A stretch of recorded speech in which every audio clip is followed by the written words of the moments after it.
My goal in this video is to give you a piece of knowledge, an idea, a suggestion that will materially improve your ability to take candid photos of strangers on the street tomorrow. Recently, after quite a long break from what I would consider proper street photography, Wikipedia definition street photography, I found myself more rusty than ever.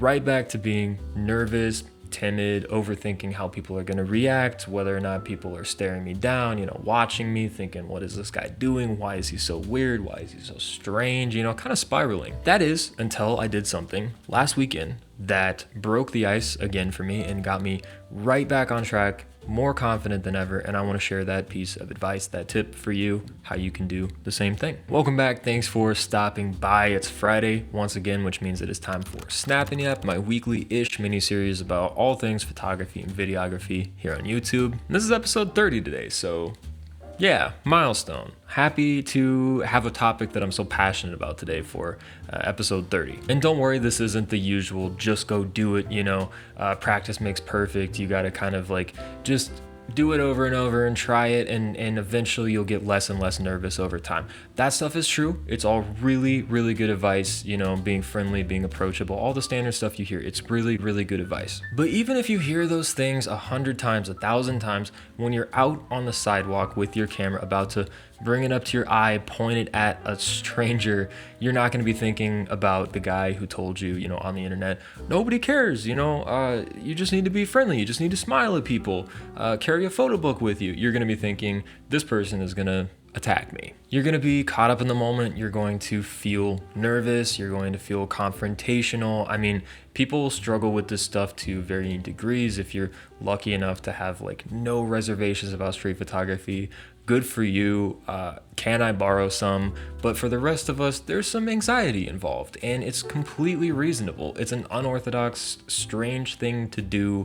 It's going to make people question you. It just is. And all that standard advice that you hear, it's all really, really good advice. I believe in building that muscle, that sheer willpower over time, just as much as the next street photographer. But this is less about building muscle and more about getting yourself evidence that it's going to be fine. You don't need more courage. You don't need less anxiety. You just need proof that it's going to be okay if you take a photo of somebody. And particularly, you need recent proof, recent evidence. You need experiences where you photographed someone and they were totally fine with it. Here's what you do. Go on the internet, type into Google, events near me this weekend. All right, find the nearest farmer's market, parade, get together, flea market, extravaganza. Find something where a whole bunch of people are going to be gathered around. Big events give you carte blanche. They give you permission basically to shoot anything, anyone that you want. It still takes some warming up. I'm going to admit that right up front. You're still going to have to, at some point, have the courage to pick the camera up and take a photo. But once you do, once you get over that first hump, it gets easier and easier and easier. Because at these big events, at parades in particular, big street festivals and block parties, people are expecting to be photographed. So people will grab their friends and say, wait, take another one, get a group photo, And when you stock up your brain with these kind of, reps, these experiences that you say, to yourself, okay, I picked up my camera, I took a photo, and not only was it fine or they didn't care, but some people actually liked it and got into it and kind of, I made friends. I exchanged Instagram handles with people. It's fun. It's a ton of fun. And you might even get some photos that you really like. When you go and shoot a parade, a farmer's market, whatever, it's not about the photos you get. It's really not at all. Wipe the SD card for all that matters, It's about getting in front of people. It's about putting yourself in a situation that is very, very safe and comfortable and as low confrontation as possible so that you can get just dozens and dozens and dozens of, like I said, reps, basically. You're very unlikely to experience any kind of confrontation, and it's just about building up that memory bank of times you took a photo of a stranger and they were totally fine with it. Now, I could have gone out and, shot multiple sessions and slowly worked up the courage, the nerve, developed that muscle again, overcome the anxiety over, weeks, several sessions, whatever. But instead, I feel like I shortcutted that entire process. I built up all of that experience and confidence, in an afternoon, on a Sunday afternoon, in 90 minutes. Then 48 hours, 72 hours, a couple days after you go to this event, take photos, go out and shoot something that is not an event, not a parade. I don't think it's going to be like, oh, now I have no fear whatsoever, but I will bet you it is significantly easier to put yourself out there, to take photos of strangers, to overcome that anxiety once you have that kind of memory bank of positive photography experiences. I can only speak for myself. I hope that this advice really, really helps other people as much as it's helped me, but it really is a way to kind of shortcut that entire learning curve all over again, especially if you're feeling rusty as a more experienced street photographer. I came home with better frames this week because I shot a Greek Independence Parade last weekend, and it made me more confident to photograph and approach strangers subsequently in different sessions down the line a few days later and ongoing. Now I feel like I still have that confidence even today. And just to play the devil's advocate here, I'm aware that going out after having photographed some kind of event or parade or something like that, it's not the same environment. Like somebody that is on their afternoon commute coming home from work is not in the same mindset of having fun, hanging out with their family, their friends on a Saturday afternoon.